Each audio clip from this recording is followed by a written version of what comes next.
J'avais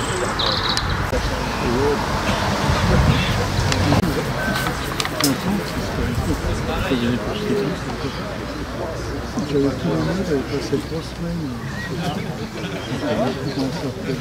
un bled à côté de Saint-Étienne.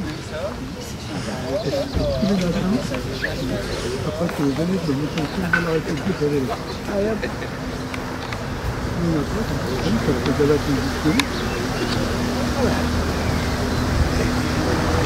C'est un avantage pour redescendre avec la voilà. Et c'est vrai que... Ah bah oui, j'ai fait ça, bah oui, mais bon, il y a rien qui veut faire. T'es obligé d'arrêter. Je me rappelle une fois, Dire que ça fait une trace qu'on voit.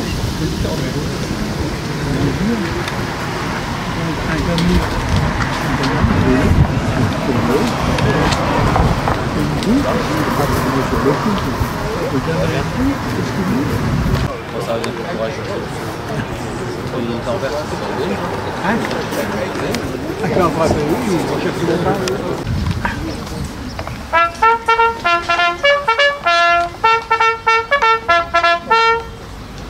Ouvrez le banc.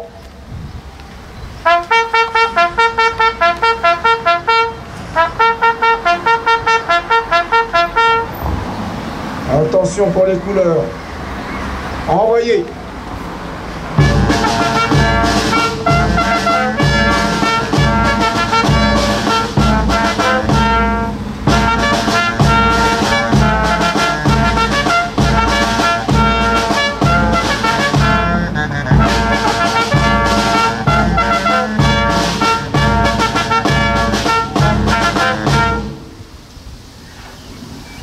Message de l'UFAC, l'Union fédérale des anciens combattants, par M. Frédéric Bellien, conseiller municipal.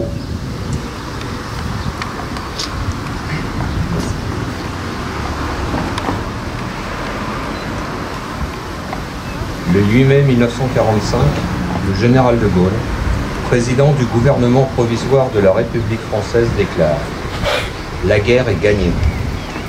Voici la victoire.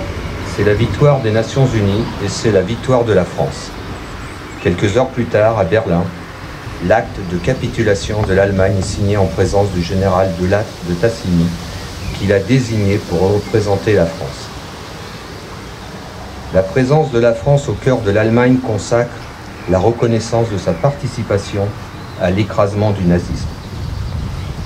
C'est un hommage rendu à son armée, amalgame de soldats et de volontaires issus de la résistance, au combat de cette résistance tant à l'intérieur qu'à l'extérieur, à tous les Français ou étrangers luttant à leur côté, massacrés, torturés, fusillés ou exterminés dans les prisons ou les camps nazis, comme à toutes les victimes civiles des bombardements.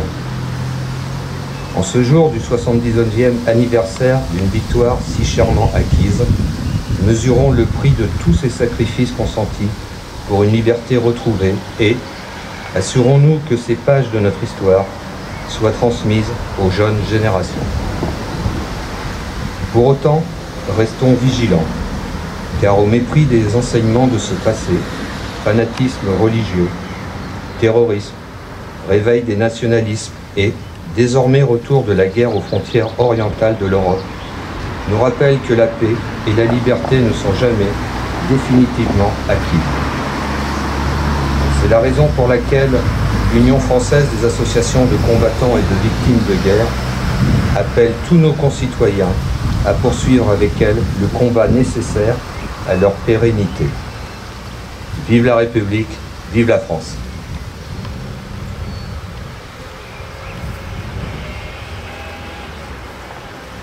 Lecture du message de Monsieur le ministre délégué aux anciens combattants, Madame Rosa Debaby, adjoint au maire.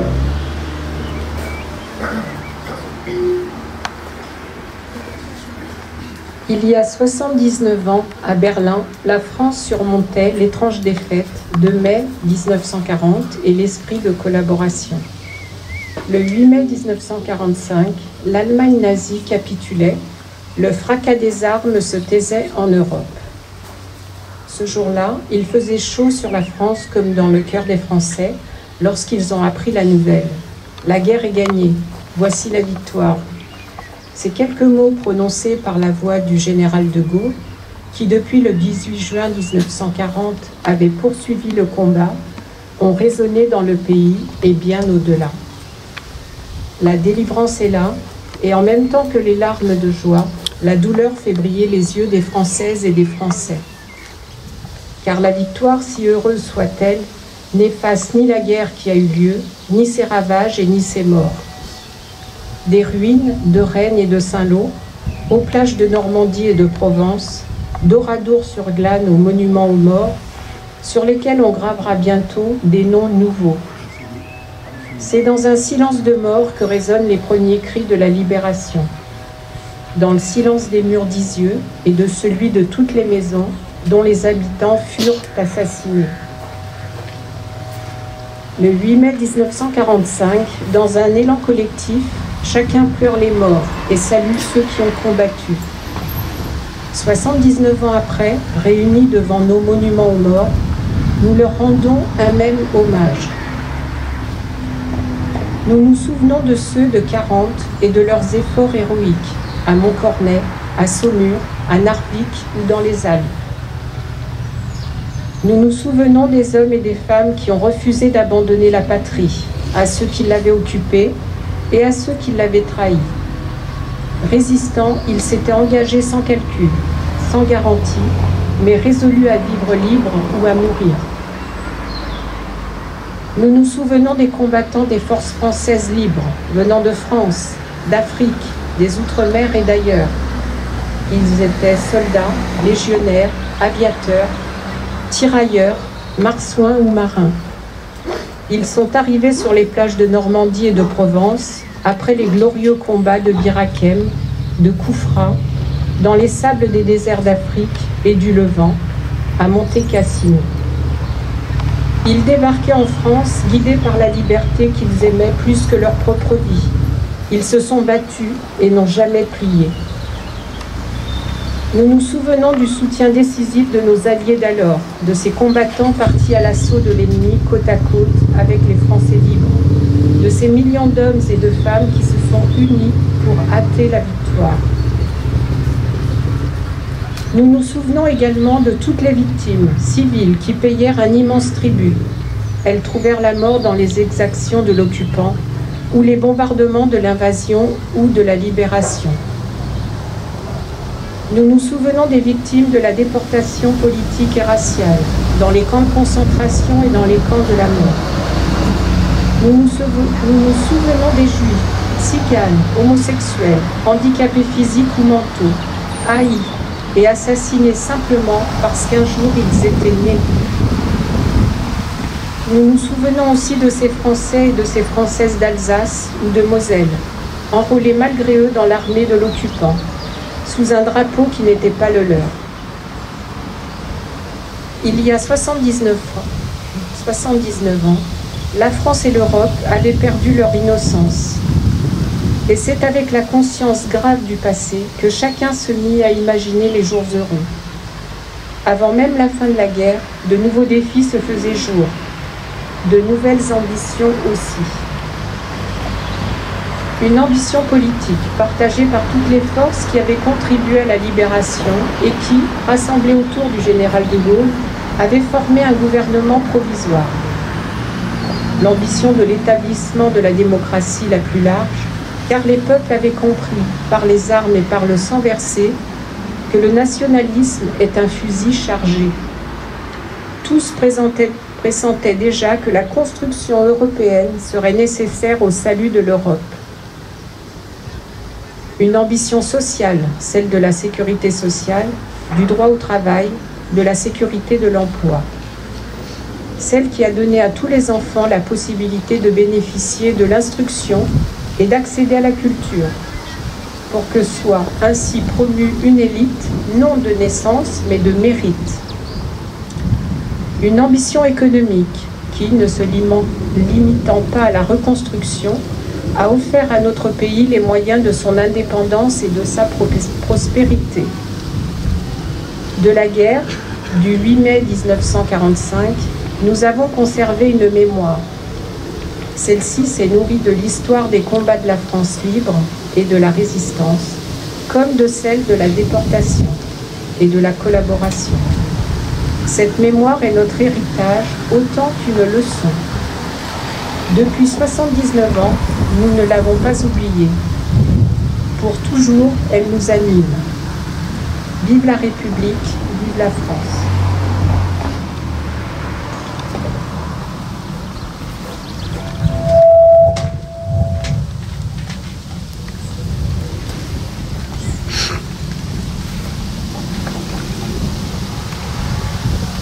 Appel des noms des soldats morts pour la France. À M. Bongard, conseiller municipal, et M. Jacques Seignan, adjoint au maire.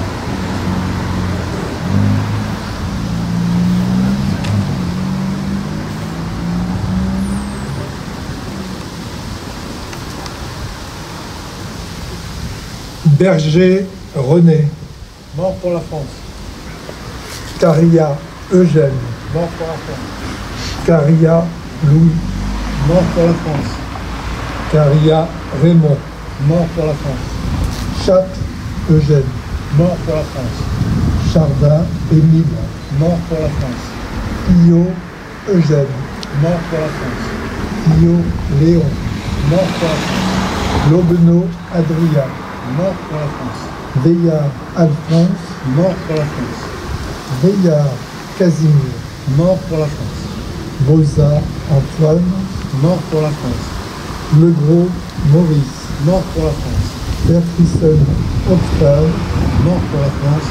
Savoie Albert, Mort pour la France. Prieur Gilbert. Mort pour la France.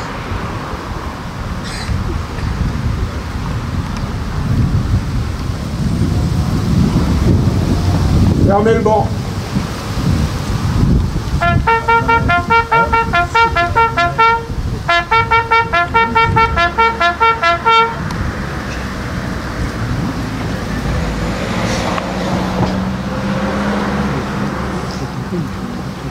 Ouvrez le banc, excusez-moi.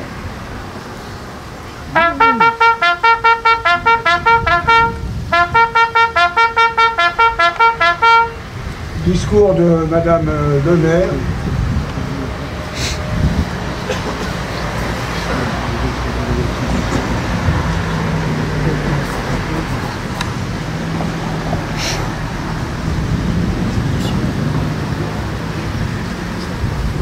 Séverine Félix Boron, maire de Saint-Fargeau-Conquéry, Christophe Baguet, maire de Saint-Sauveur-sur-École, Éric Chaumodon, maire de Pringy, lieutenant de carreau, chef du centre de secours et d'incendie de Saint-Fargeau-Conquéry, mesdames et messieurs les représentants des autorités civiles et militaires, monsieur Alexis Becrater, président de la FNACA, messieurs les anciens combattants, les porte-drapeaux et les victimes de guerre, mesdames et messieurs les élus, chers administrés.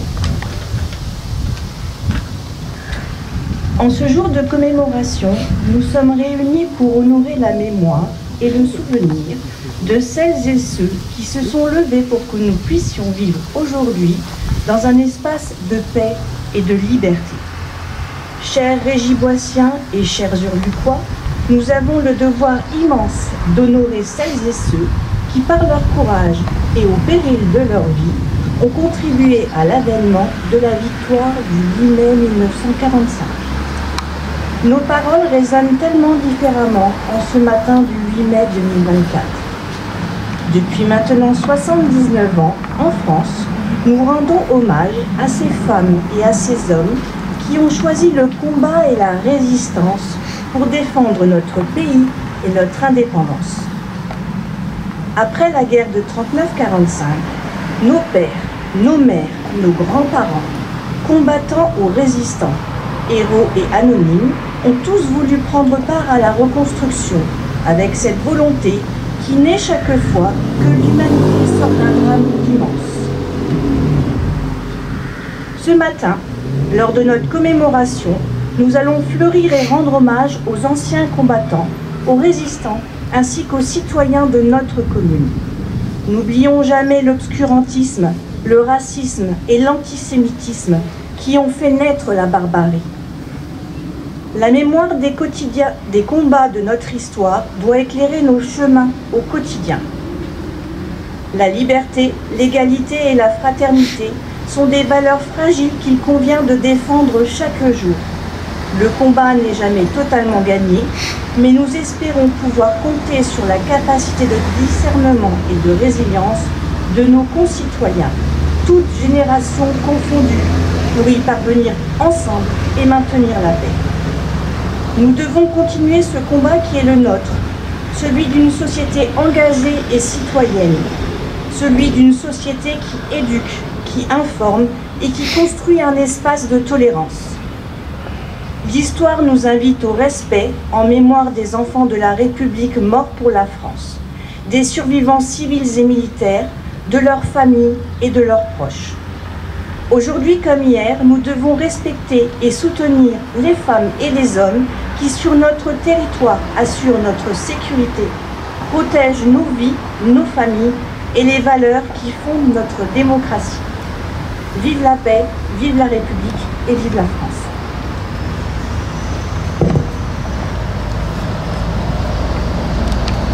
Fermez le banc.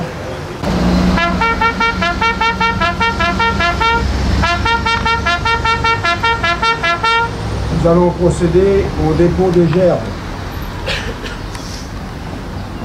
Dépôt de gerbes de l'entente des anciens combattants Seine-École par M. Commerec, Carrel, par M. Commerec et Carrel.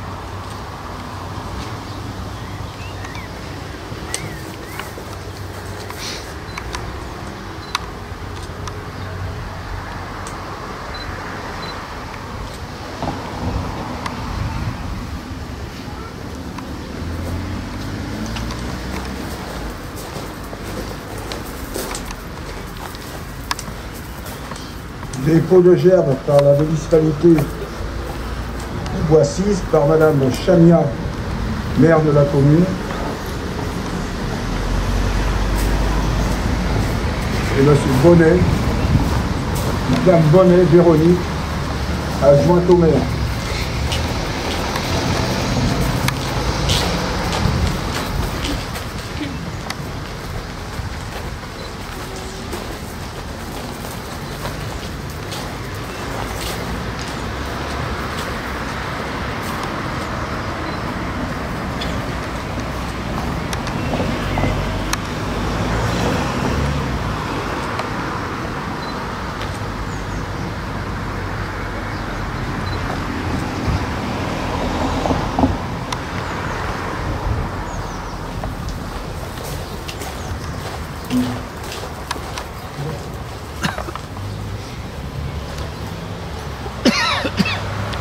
Aux morts.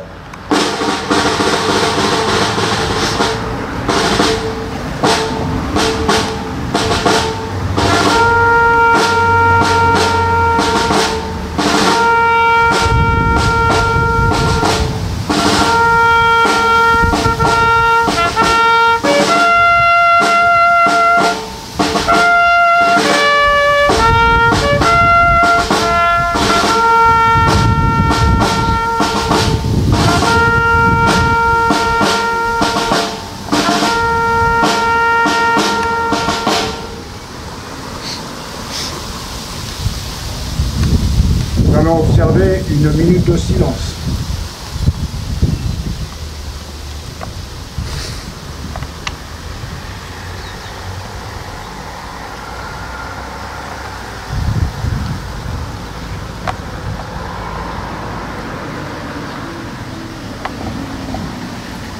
Je vous remercie. Les personnalités civiles et militaires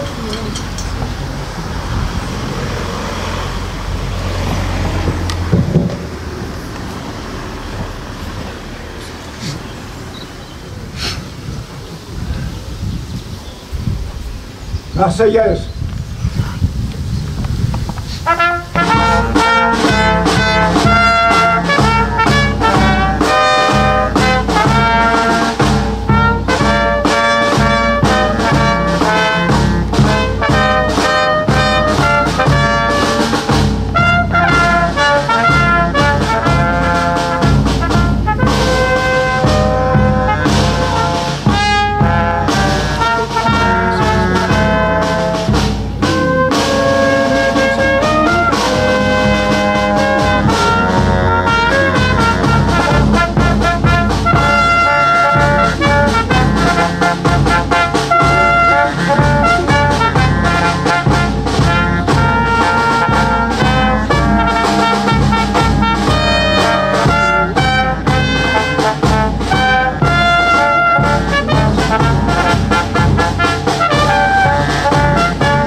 Drapeau au repos.